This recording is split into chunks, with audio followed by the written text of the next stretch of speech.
Türkmenistan'ın tarihi topraklarından biri olan Merv, sultanların bilgeliği ışığında kendi öz mimari yapısıyla kurulmuş ve Orta Asya'da tarihinin en ön saflarında yerini almıştır.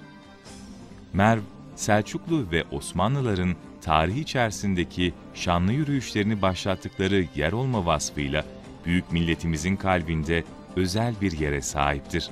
Bu uzun yürüyüşün sonucunda atavatanımız Orta Asya, Akdeniz'de birleşmiş ve Merv'in evlatları da yeni ufuklara kanat açmıştır.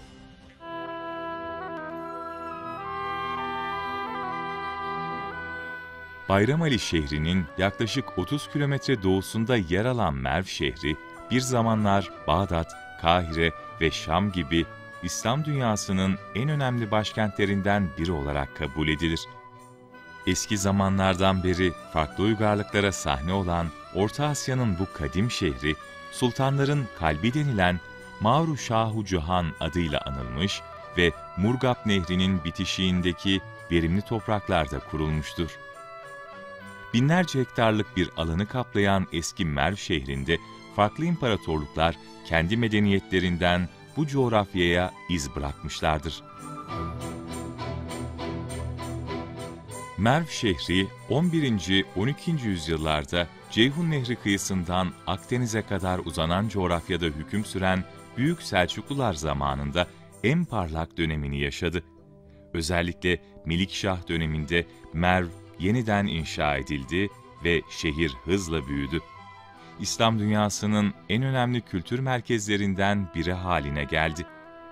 Burada kurulan kütüphane ve medreselerde çok sayıda tanınmış ilim adamı yetişti. Ünlü edebiyatçı ve matematikçi Ömer Hayyam, şimdilerde kayıp olan gözlem evinde astronomi alanında önemli çalışmalar yaptı. Sultan Melikşah'ın isteği üzerine bilim adamları heyetine başkanlık ederek Celali takvimini vücuda getirdi. Diğer yandan coğrafyacı Yakut el-Hamavi de 13. yüzyılın başlarında Merv'de 3 yıl yaşadı ve ilk olarak ülkelerin ayrıntılı bir coğrafi sözlüğünü hazırlama fikriyle tanındı. Günümüzde Türkmenistan'da bulunan Merv şehri, tarihin en önemli kentlerinden biri olma özelliği taşımaktadır. Aynı zamanda Merv şehri, 2500 yıllık tarihiyle dünya tarihinin en eski kentlerinden ve başkentlerinden biridir. Merv şehrinin en büyük özelliklerinden biri, Akamenitlerden başlamak üzere pek çok devletin egemenliği altına girmiş olan bir şehirdir. Bu şehrin en büyük özelliklerinden birisi, Bozkır'ın ortasında, çöl bölgesinde bir vahadır. Bu vaha olmasını sağlayan da Türkler olmuştur. Yani Selçuklular olmuştur. Selçuklu döneminde, özellikle Sasani döneminde susuzluktan dolayı terk edilen bu şehir, Selçukluların yaptığı kanallarla bir vaha haline dönüşmüştür. Selçuklu sultanlarının en önemlilerinden biri hiç şüphesiz Sultan Alparslan'dır. Sultan Alparslan, Selçuklu Devleti'nin ikinci sultanı olup, devletin büyümesinde önemli bir rol almıştır. Bizim açımızdan Sultan Alparslan'ın en büyük özelliği, Anadolu'nun kapılarının Türklere açılışını sağlayan sultan olma özelliği de taşımasıdır. Sultan Alparslan, Selçuklu Devleti'ni büyütmüş ve sınırlarını çok geniş bir coğrafyaya yaymıştır. Hem Orta Asya'da hem Anadolu'ya kadar uzanan bu Selçuklu Devleti'nin gelişiminde önemli bir rol oynayan Sultan Alparslan, maalesef 1072 yılında bir suikast sonucunda yaralanmış, daha sonra da Sultan Alparslan'la ilgili bilgilerimize baktığımızda Merv şehrine defnedildiği kesinlikle bilinmektedir. Ancak Merv şehrinde Cuma Camii'ne defnedildiği de yine kayıtlardan bildiğimiz bir husustur. Bu Cuma Camii'nin hangi Cuma Camii olduğu üzerine tartışma başlamıştır. Çünkü zaman içerisinde Sultan Alparslan'ın defnedildiği Cuma Camii hangisi olduğu bilinmemektedir. Ve Cuma camilerinin yerleri de kaybolmuştur. Camilerden özellikle birinin üzerinde yoğunlaşılmış ve bununla ilgili kazı çalışmaları yürütülmesine karar verilmiştir. Türkiye Cumhuriyeti de bu kazılara destek olacağını ifade etmiş. Türkmenistan'la yapılan bir protokolle 2013 tarihinde burada bir kazı çalışmasına karar verilmiştir. Kazı çalışmaları sırasında pek çok alanın jeofizik ve jeoradar çalışmaları yürütülmüş ve tespit edilen çalışmalar üzerinden de kazı çalışmalarına başlanmıştı. Ancak Cuma camilerinden, yani olduğu düşünülen Cuma camilerinden birinde ciddi anlamda yoğunlaşılmıştır. Bunun temel nedeni Sultan Tuğrul'un ve daha sonra kitabesi bulunan Melikşah'ın, Sultan Melikşah'ın kitabesinin bulunduğu yere de yakın olması buranın olma ihtimalini kuvvetlendirmiştir. Ancak bununla ilgili bazı bilim adamları yerini tespit ettiğini ifade etmişler. Bunu açıklayamayacaklarını da belirtmişlerdir. Dolayısıyla açıklanmayan bir bilginin bilgi olma ihtimali bulunmamaktadır. Bizim en büyük arzumuz Türkmenistan'la Türkiye arasında yapılan ve TİKA tarafından desteklenen bu kazı çalışmalarının bir an önce başlaması en önemli husus olacaktır. 2014 ve 15 yıllar arasında biz de bir ekip olarak Türkmenistan'da bulunduk ve çalışmalara katıldık. Ancak bizim çalışmalarımız daha çok eski çağa yönelik çalışmalardı.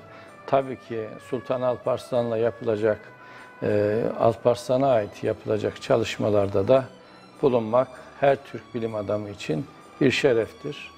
Görev verildiği takdirde bu şerefi layıkıyla yerine getirmeye gayret edeceğiz.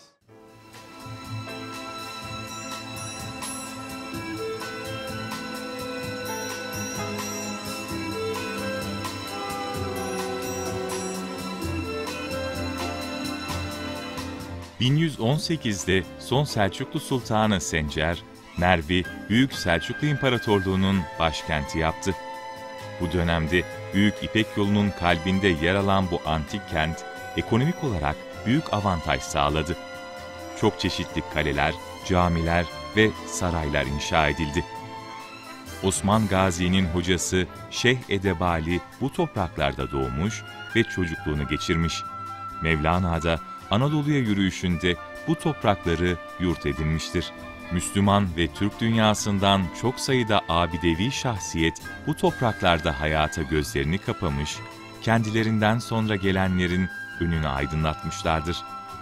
Hakem el-Gıfari, Büreyde el-Eslemi ve emsali sahabe efendilerimizle Hoca Ahmet Yesevi'nin hocası Yusuf-u Hemedani, Anadolu Fatihi Alparslan, onlardan sadece birkaçıdır. Büyük Selçuklu Sultanı Sencer de bu toprakların sinesinde yatmaktadır.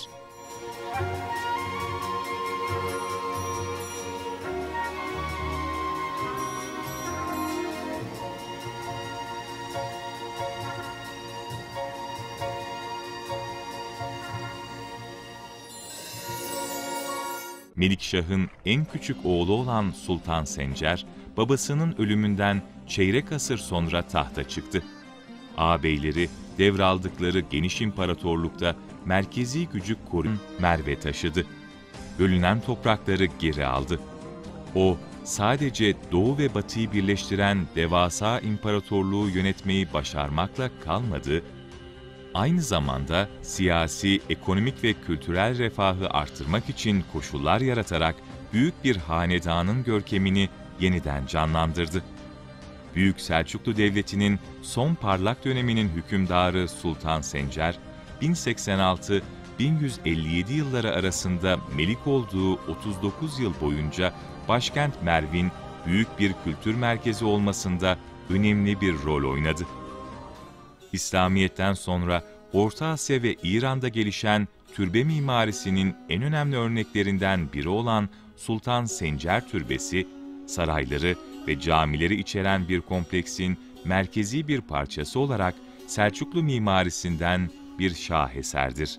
Mimar Muhammed İbni Atsız Es-Sarahsi tarafından yapılan türbenin 17 metre çapındaki yıldız biçiminde kaburgalı kubbesi, o güne kadar gerçekleştirilen kubbelerin en büyüğüydü. Günümüze ulaşamamış olan dış kubbe, turkuaz renkli bir tuğlayla kaplıydı. 6 metre kalınlığındaki duvarlardan kubbeye geçiş, tonoz bingiler ve köşelere yerleştirilmiş geometrik düzende tuğla örgülü payelerle gerçekleştirilmişti. Sultanın ölümünden önce Büyük Selçuklu Devleti'nin görkemini yansıtacak biçimde inşa edilmesini istediği türbenin adını da kendisi koymuştur.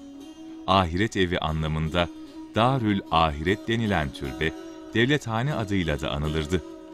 Arap coğrafyacı ve biyografi yazarı Yakut Rumi'nin 1179-1229 yılları arasında İslam ülkelerinin tarihini, coğrafyasını ve iktisadi yaşamını konu alan Mücem'ül Buldan adlı eserinde Sultan Sencer Türbesi hakkında verdiği bilgiler araştırmalarda sık sık tekrarlanır. Yakut Rumi, türbenin turkuaz çinilerle kaplı kubbesinin bir günlük mesafeden görülebildiğini, binanın yakınında Ulu Cami'nin bulunduğunu ifade etmiştir. Eserde, türbenin bekçi ücreti gibi çeşitli ihtiyaçlarının karşılanması amacıyla bir vakıf kurulduğu, bu vakıf tarafından türbede sürekli Kur'an okunmakla görevlendirilmiş hocalar tayin edildiği belirtilir. 1220'de yaşanan Moğol istilası bu bölgede yıkımlara yol açtı. Çevresindeki mimari eserlerin tamamı yıkıldı.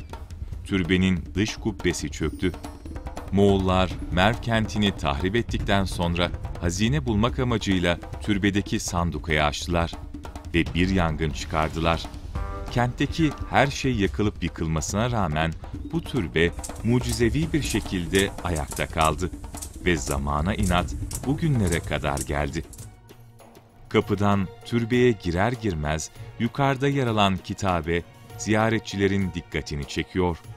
Burada Sultan Sencer'in türbesinin mimarı Muhammed İbni Atsız Es-Sarahsi'nin adı ölümsüzleştirilmiştir.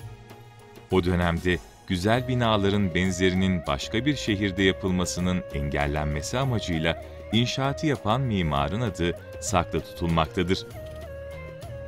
İsminin gizli kalması istenilen mimar da eserini bitirdiğinde kitabeli bölümün yüzeyini sıvayla kapatmıştır. Böylece yaşadığı dönemde binanın kimin tarafından yapıldığı bilinmese de bu bilginin gelecek nesiller tarafından öğrenilmesi arzulanmıştır. Türbe tamir edildiğinde de kitabe yüzeyi ortaya çıkmıştır. Sultan Sencer Türbesi restorasyonuna Türk İşbirliği Koordinasyon Ajansı TİKA tarafından 2002 yılında başlanmıştır. UNESCO tarafından onay alan proje 2004 yılında bitirilmiş ve tarihe yeniden hayat verilmiştir.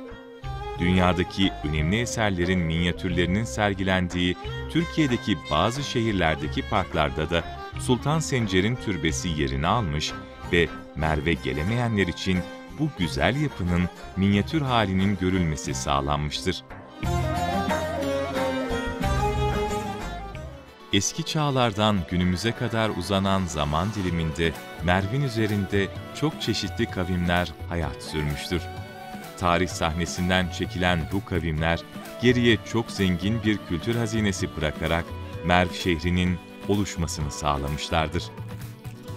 1987 yılında Türkmenistan tarafından arkeolojik park haline getirilerek koruma altına alınan tarihi Merv şehri, 1999 yılında UNESCO Dünya Mirası listesine girmiştir.